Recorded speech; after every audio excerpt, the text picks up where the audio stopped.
هنتكلم النهارده عن مرض اول ما بتسمع اسمه قلبك بينقبض، مرض اللي اصاب 20 مليون شخص في 2022 بس. هنتكلم النهارده عن مرض السرطان وازاي بيتكون وايه اعراضه وازاي نخلي بالنا. بدايه كل عضو من اعضاء جسمنا بيتكون من مجموعه متخصصه من الخلايا بتساعده في ان هو يؤدي الوظيفه بتاعته. الخلايا دي بيكون فيها مكونات كتير ومن ضمنها الحمض النووي او الماده الوراثيه.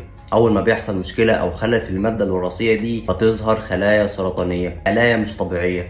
الاعراض اللي ممكن تظهر ونحاول نخلي بالنا من التغير المفاجئ في الوزن. نحاول نفحص جسمنا باستمرار لو لا قدر الله لقينا كتل او سمك محسوس تحت الجلد. كمان من ضمن الاعراض الام مستمره في المفاصل والعضلات وافرازات مش طبيعيه او نزيف. ونخلي بالنا من تغير لون الجلد سواء احمرار او انتفاخ او تحوله للون الداكن. كمان عاوزين نعرف مبدئيا ازاي نفرق ما بين الورم الحميد والورم الخبيث. الورم الحميد بيكون كتله واحده والشكل الخارجي بيكون دائري او بيضاوي وملهوش اعراض وبطيء في النمو. الورم السرطاني بيكون كتل متفرعه وشكل